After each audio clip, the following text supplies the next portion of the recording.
Hello, everybody, and welcome to our podcast where we discuss everything your inner nerd loves.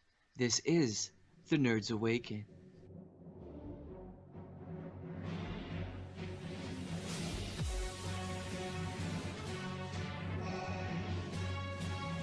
On today's episode of this podcast, we will be doing our top 10 characters that we would like to see introduced in the Marvel Cinematic Universe. As always, I am Grayson, and I'm joined by my co-host Aiden. Yeah.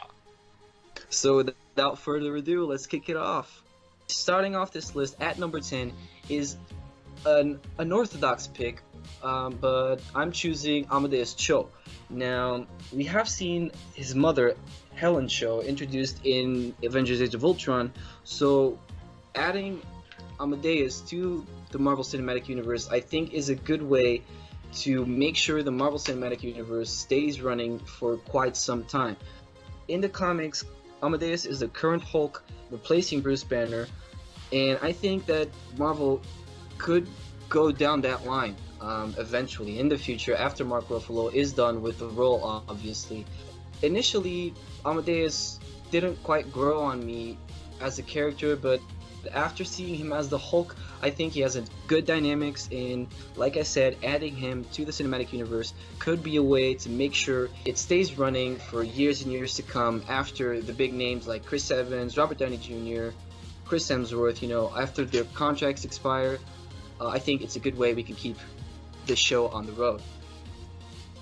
Coming in at number 9 is Red Hulk, also known as Thaddeus Thunderbolt Ross. Now, we've seen Thaddeus Ross appear in the Hulk movie, as well as in Civil War, where he he was an antagonist of sorts. He's the one that, sat down with them and is like, hey guys, you need to chill out and, register yourselves and stop fighting things without our permission. Otherwise, you're going to kill all these people, and then we're going to, put you in prison. Now, as we know in the comics, what he finds a way to turn himself into a Hulk-like creature with red skin instead of green skin. And so what they could do in the movie is they could have, after the events of Thor Ragnarok, which we know we're going to see Hulk in his World War Hulk type situation where, he was sent off to a different planet and he's, fighting all these people now, and but eventually we'll think he'll return to Earth. And when he does that is when Ross, can start hunting him down again like he used to, and, he figures out a way to turn himself into the Red Hulk, and we can see them clash, and that would be a very cool thing to see in the Marvel Cinematic Universe. At number 8, we have Jessica Drew, aka Spider-Woman. Now, this is a very interesting character because in the comics, she does have ties to the Red Skull. Now, introducing this character to the cinematic universe could be a good way to start expanding the Spider-Verse that started obviously with Tom Holland's Spider-Man. Now, we are seeing Captain Marvel being introduced in the cinematic universe somewhere down the line, and seeing the friendship between Carol Danvers and Jessica Drew develop on the big screen, I think would be an amazing thing to see. Spider-Woman has been a member of the Avengers in quite a lot of occasions, and I believe she would be a great addition to our ever-growing cinematic universe. Coming at number 7 is Spider-Man, no, not Peter Parker, Miles Morales, who is in fact the Spider-Man in the Ultimate Universe in the comics. With the Doctor Strange movie coming out, we know that Doctor Strange will be in fact introducing the multiverse into the Marvel Cinematic Universe, therefore giving us the opportunity to possibly see alternate versions of characters, so we can see Miles somehow travel to the main universe and, befriend Peter Parker, and they'll team up and we'll have 2 Spider-Mans, and that would just be a very cool thing to see. Or, in fact, we could, Marvel, they change up their stuff for their movies, so they could do something like change Miles Morales' background story where he is actually from the main universe as well, and he, Peter Parker is his hero, and he becomes the next Spider-Man. So that could be something in the future we could see, is him taking on the role of Spider-Man a long ways down the road. Coming in at number 6 is Spider-Man's symbiotic enemy. No, I'm not talking about Venom, but instead I am talking about Carnage, Cletus Cassidy. Now, we have seen a live-action Venom before, and I believe it's best we just leave that portrayal of Venom behind and just try our luck with a new symbiote, Carnage, a more deranged symbiote, a more intricate character. And seeing as Sony already has plans for a Venom solo movie, I do think it's best that we leave Venom alone until Sony realizes what they actually want to do with the character and just go with Carnage. I believe that would be an amazing thing to see visually, and Carnage could ultimately even pose a threat to the Avengers, as he has been in the comics in the past. At number 5, we have Taskmaster, aka Tony Masters. Now, this character is very cool, and they could introduce him very easily because they have S.H.I.E.L.D. and whatnot. He started out as a, fantastic S.H.I.E.L.D. agent, and they could even actually have him on Agents of S.H.I.E.L.D. to start out with, something like that. But anyways, if they built him up right, if they gave him, the right costume with the whole cape and the shield and the sword and everything, and have it where his abilities are the same, where he can, copy anyone, he would be a very cool character to see in the Marvel Cinematic Universe, posing a threat to even the entire Avengers. Or he could also be a threat to, Spider-Man, or even they could put him on the Netflix shows and have him be, because he's, clashed with Punisher before.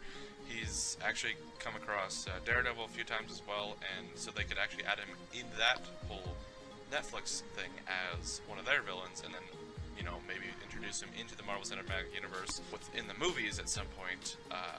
But either way, we just really like to see him on the big screen. Coming in at number 4 is Nova. Now, not just any Nova, but the third Nova, Sam Alexander. We've already been introduced to this Nova Corps in Guardians of the Galaxy, so bringing in a character like Sam to the cinematic universe is not that hard to do. Furthermore, with the New Warriors TV show being greenlit at TV Line, that would be another way to bring in Sam Alexander, because in the comics, Sam started out as a member of the New Warriors. And like I said, with Amadeus Cho, Sam Alexander would also be a viable option to introduce to the cinematic universe so that they could assure it throughout the years to come. At our number 3 spot, we have Sentry, aka Robert Reynolds. Now, this character, many people say, is, just a rip-off of Superman, but in fact, he's much more complicated than that. He's loosely based off the idea of Superman and the fact that he flies and he's super strong. Other than that, he's a completely different character and has, very complicated and intricate backstory with, he has mental issues, and he has this, very cool idea to him where he created his own worst enemy in his mind because of how powerful he is, which is the Void, which is, is part of him, but it's his biggest villain. I feel like his character is interesting enough to have his own movie, but obviously that wouldn't be something that would be very likely. A possibility is to see him introduced into, like, the Avengers scene, or possibly even Netflix. This character would be obviously not a main character, as more of a side character, but still a very interesting and eye-catching character because of his very complicated backstory and powers.